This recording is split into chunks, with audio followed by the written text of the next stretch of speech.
Hey everybody, welcome back to Reviews and Random. Today we are reviewing this Jankor mini projector. This is kind of an intermediate projector between the full-size one that I have down here in my basement with me and the little Pico projector that you've seen here on my channel. The reason I got this one is that it has built-in Wi-Fi mirroring. So we're going to set all of that up today and test it out. So this is just the unboxing part of it. Let's go ahead and open it up. It comes with a really nice carrying case. I was very pleased with that. Good. This is important. Some of these less like lower price projectors don't actually have straps on the inside. That's really important to protect your projector. Let's go ahead and get the bags open here. So this is the projector itself. I should also say, if you're watching this video on Amazon, keep in mind Amazon downscales videos, so the quality won't be as good.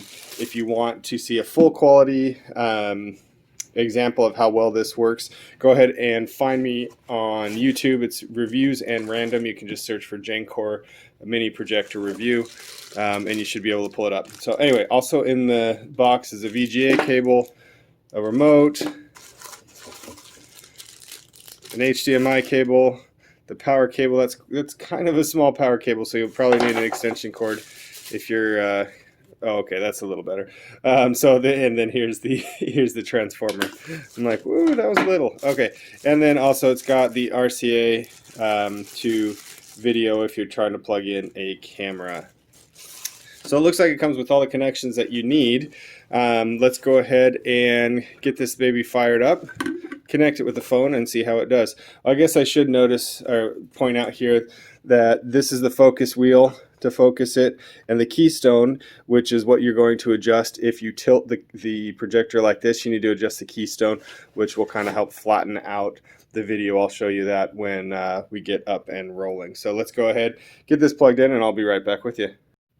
All right, so plugging it is fairly straightforward. Here on the side is the DC plug here. I also wanted to point out that this has pretty much every way you can think of you can use as an input. It's got two HDMIs. You can run movies and videos directly from the USB slot here, or you can use a micro SD. You can also pair using Wi-Fi, which is what we're going to attempt now. We'll figure this out together. So this is the power button on top here. I like the smooth touch power buttons. One, it's easy to clean if it does happen to get dirty, but also less to actually get bounced around and broken when it's in the case. So let's go ahead and do this real fast. Let me pause here for a second. I'm going to turn off my studio lights. I'm going to kind of readjust the tripod so we can see the projector screen. All right, so I want to tell you that this has here the foot on the bottom that you can unscrew to adjust.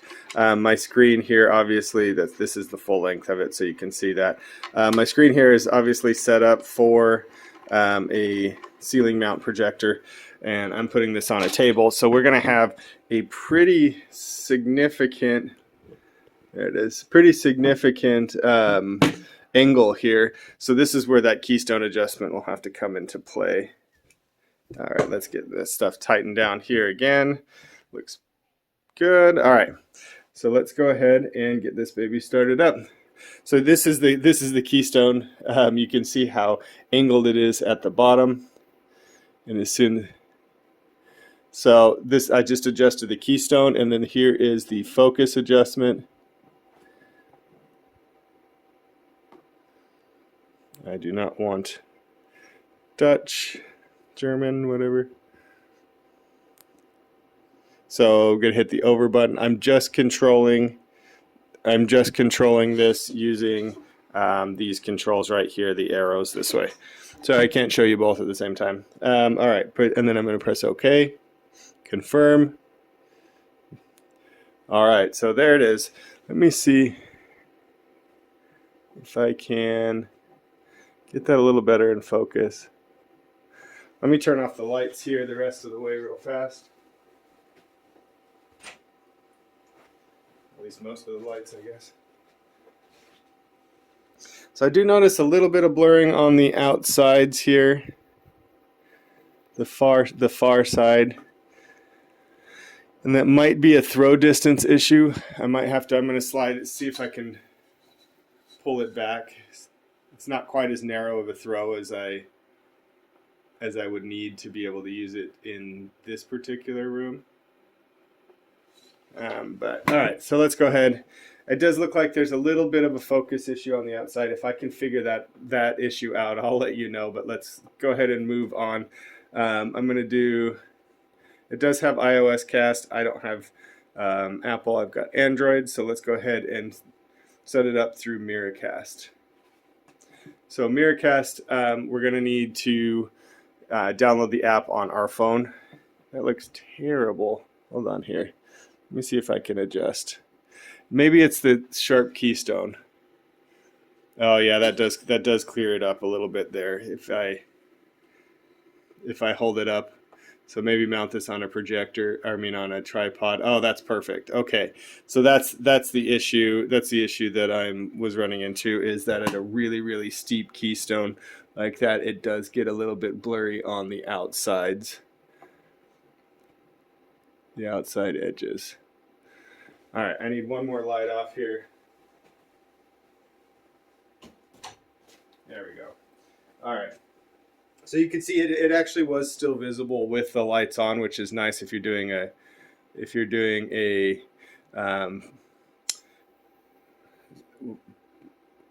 presentation. That's the word. Wow, that was a hard word for me to find.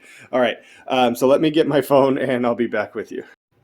All right, so I did find one of the problems that I had is when I left my projector alone, one of my children came and put their fingerprints all over the lens, so I cleaned that, and that definitely helped with the focus issues. I'm really impressed with the contrast on this. The contrast ratio is nice. The brightness is really nice. The focus is real close but not perfect. But again, we're not talking about a several $100 projector. I think I paid right around $150 for it. Nothing super expensive. But all right, so we open Miracast. So this is Miracast here. We're going to start Miracast there. And then you're going to flip this switch. Oops, sorry, we can't focus on both things here in the dark. I'm really making my camera struggle. So as soon as you start that, come on, focus. There it is. You're going to hit this ZY cast. You can see, so it's 557B. You can see up there that it says, it gives you the name right there at the top, 557B. So I'm going to click on 557B, and we should be able to connect. Make sure you gotta make sure your Wi-Fi on your phone is turned on. So now we are connecting. We're still working on that.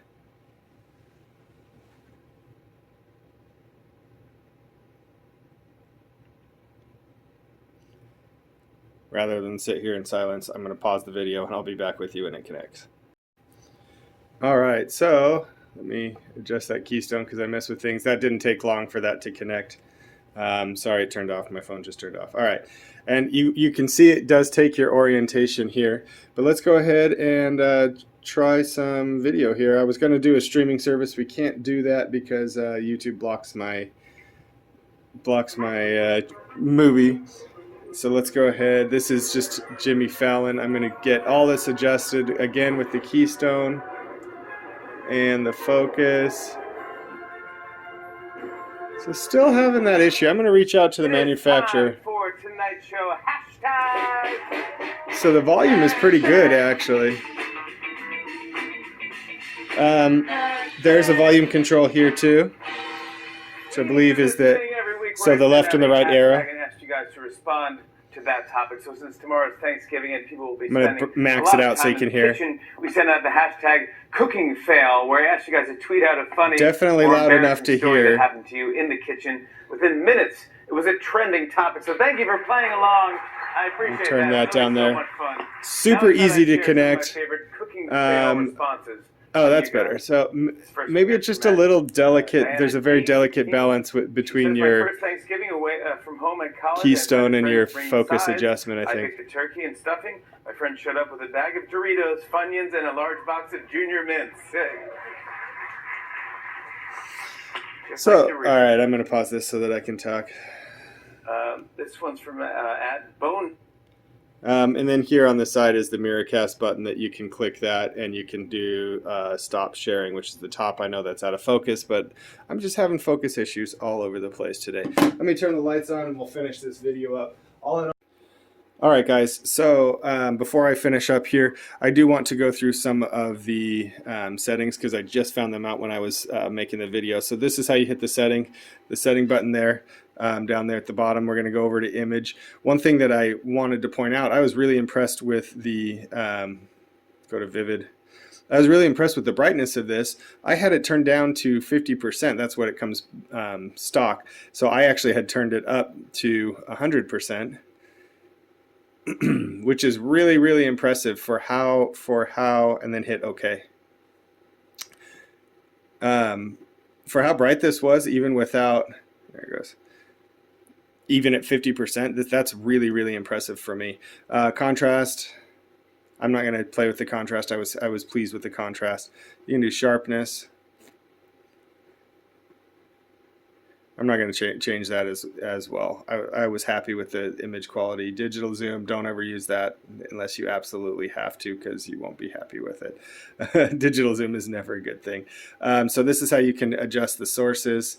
It automatically will choose the input, or you can just hit OK on that green thing there. You notice it's a little shaky. The reason that I'm doing that is because that's how I got rid of the focus issue. So that seems to be fairly universal across the board. Let's go ahead and finish up my review here. This is not the first mini projector that I've reviewed. If any of you follow my channel, you know that this is probably like 4 or 5, maybe 6 that I've done. I'm pretty universal across the board with this.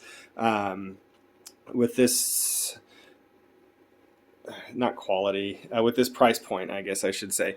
With this price point is that they have Keystone focus adjustment issues. You can see it's focused just fine until you adjust the Keystone. So then you have it flat, and now the corners are a little fuzzy.